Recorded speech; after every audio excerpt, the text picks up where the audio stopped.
Many people fast yet gain nothing except hunger and thirst. Many pray yet feel only tiredness. Prophet Muhammad reminds us that fasting and prayer are not simply physical acts. Their true value lies in the transformation of the heart and soul, in seeking the pleasure of Allah, not in mere routine. The purpose of Ramadan is not just to abstain from food and drink, but to train the soul, discipline the nafs, and increase awareness of Allah in every action. Fasting is meant to refine patience, control anger, guard the eyes and tongue, and cultivate sincerity in all deeds. Hunger and thirst are only outward expressions. The real fasting is the inner struggle, the purification of the heart. Fasting is not automatically accepted. Allah alone knows the true worth of our fasts, and the reward lies in what He sees of our effort, sincerity, and humility. Surah Mulk reminds us, "Which of you is best? Not who does more, not who finds it easier, but who strives with excellence and sincerity." Ramadan is about quality, not quantity. It is about the subtle details, how we control our tongue, how we restrain our eyes, how we turn away from anger and sin, and how we seek to purify ourselves from habits that distance us from Allah. In the second year after Hijrah, fasting became fard, and the Sahaba fasted even while marching toward Badr, facing the burning desert heat, the uncertainty of battle, and the fear of death. Their fasts were not a matter of convenience. They were acts of will, devotion, and sincere pursuit of Allah's pleasure. Contrast this with today, when many fast with comfort, pillows, screens, and abundant food at iftar, measuring time in hours and minutes, wondering when the next meal will come. The difference is not merely historical, it reflects a difference in iman, in intention, and in whether we live for dunya or akhirah.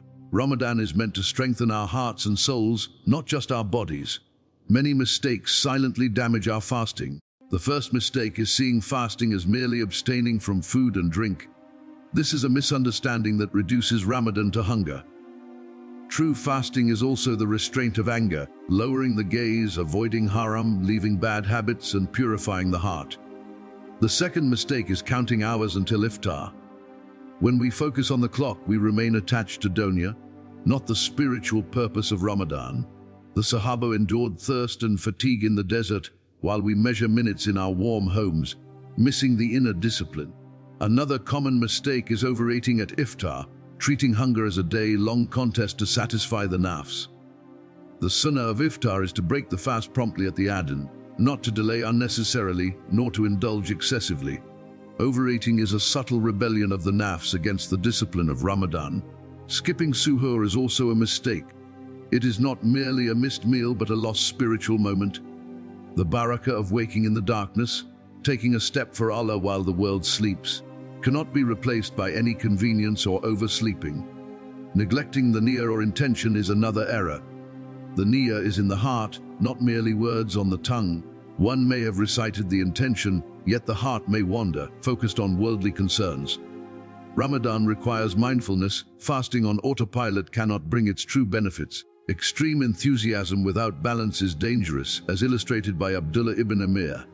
His youth and passion led him to vow excessive fasting, only for the Prophet to guide him toward moderation. Islam is a religion of balance, and destroying oneself in Ramadan only to collapse afterward violates the spirit of worship. Pride in one's strength is also harmful. Some feel they are strong because fasting is easy for them, forgetting that Allah alone enables perseverance. Panicking over minor mistakes, such as unintentionally eating, also indicates a misunderstanding of mercy. The Prophet taught that such errors are forgiven.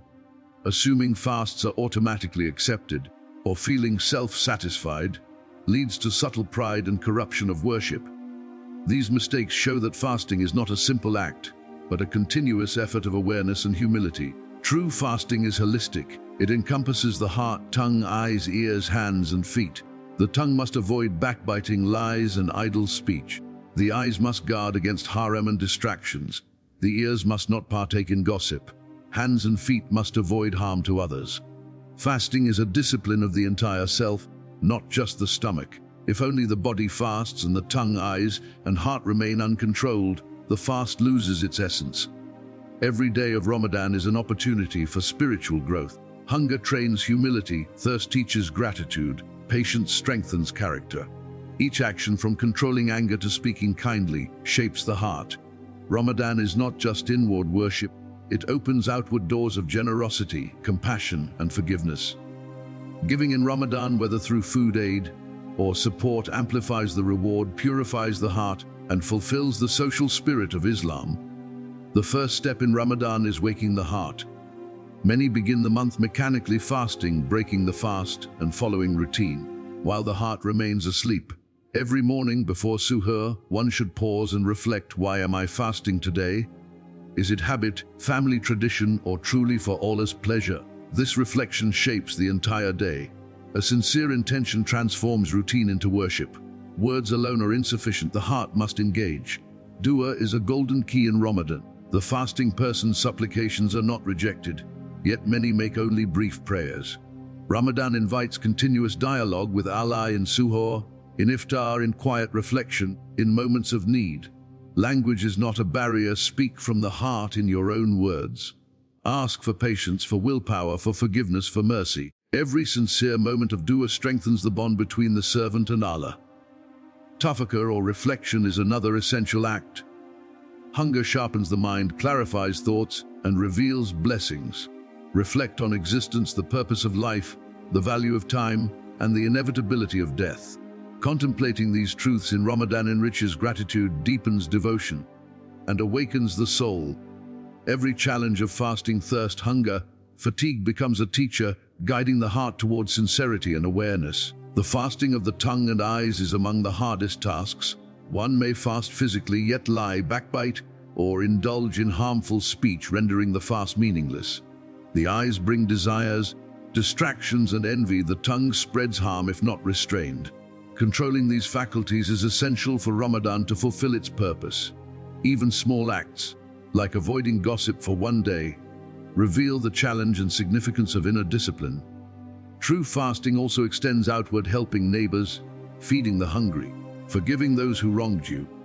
A person may pray, read Quran, and observe suhoor, yet if they ignore the needs of others or hold grudges, the fast is incomplete. The Messenger exemplified generosity and forgiveness in Ramadan, and every act of giving purifies the heart and multiplies reward. Ramadan is both an inward and outward journey, nourishing the soul while benefiting others. The next step in Ramadan is putting intentions into action. Fasting is not simply abstaining, it is a daily practice of awareness, reflection, and spiritual growth. Every morning, after waking for suhoor, one should pause and remind the heart of its purpose. The words of intention are secondary to the sincerity of the heart. True Niyyah shapes the day, and every act, from prayer to fasting to speech, gains meaning through this consciousness.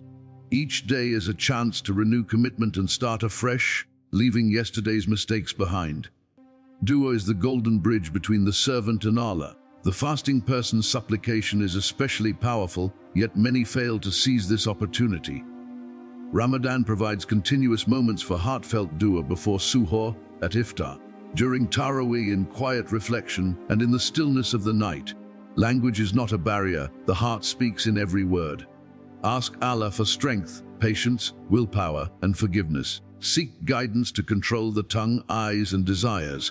Even 30 seconds of sincere dua at the adhan or during suhoor can transform the day. Repeating the same words is less important than the depth and presence of heart. Ramadan opens the doors wide. Those who ignore this gift miss one of its greatest treasures. Reflection, or tafakkur, is an often overlooked form of worship. Hunger sharpens the mind, silence amplifies awareness, and the simplicity of Ramadan clears distractions.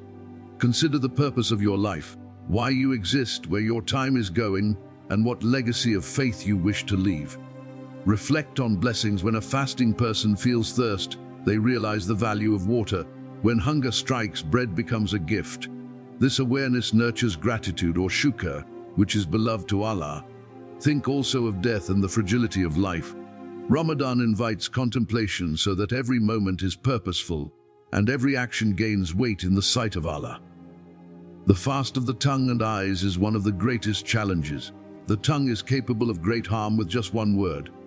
Backbiting, lying, and idle talk damage the soul and nullify the spiritual benefit of fasting. For even a single day, controlling speech teaches discipline and restraint.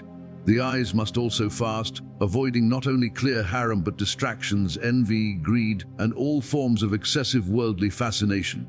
Social media, entertainment, and idle scrolling are modern traps that fill the mind while the heart remains empty. Fasting is about withdrawal, not indulgence. The discipline of the eyes and tongue ensures that fasting transforms character, not just the body. Fasting extends to the ears, hands, and feet. Listening to gossip, hurting others with your actions, or walking toward harm all weaken the spiritual effect of Ramadan.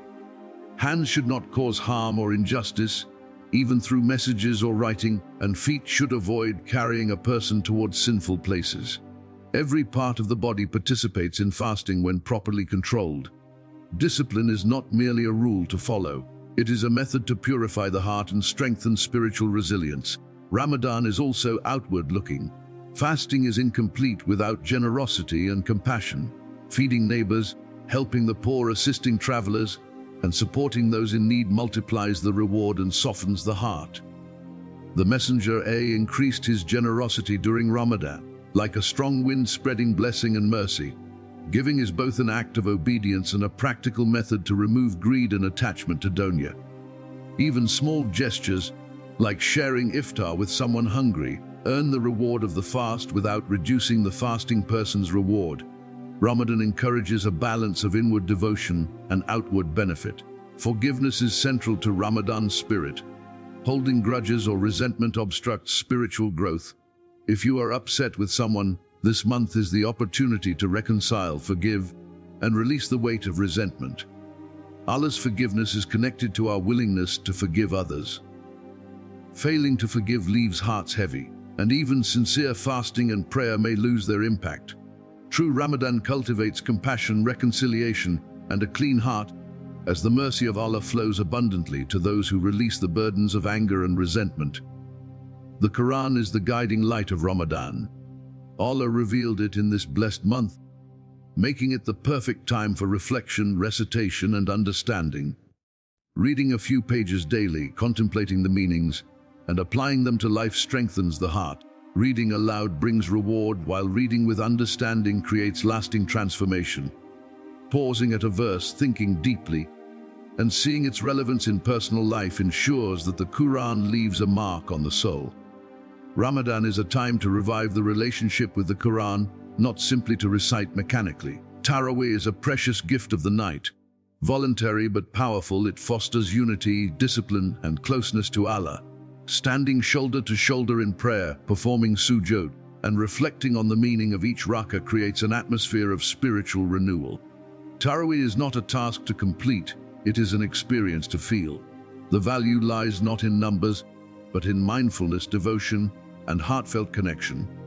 Participating in the congregation enhances the spirit of the Ummah, reminding us that fasting is both an individual and collective journey. Itikaf, stepping aside from the world in the last 10 days of Ramadan, is a profound act of devotion. Remaining in the mosque, leaving worldly distractions, and filling the time with worship purifies the heart. In modern life, itikaf is often neglected, yet even one day of sincere withdrawal can reshape the soul.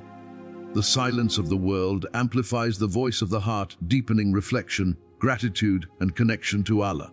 This practice teaches detachment from dunya and focus on the hereafter.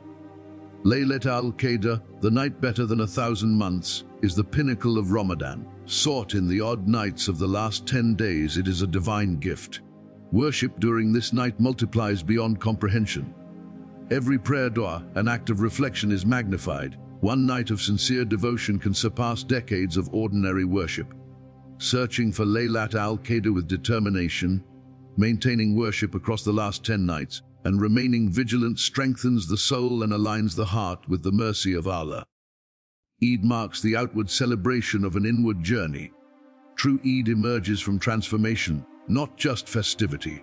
A heart softened by fasting, a tongue restrained from harm, eyes purified, and deeds of generosity and forgiveness define a meaningful celebration.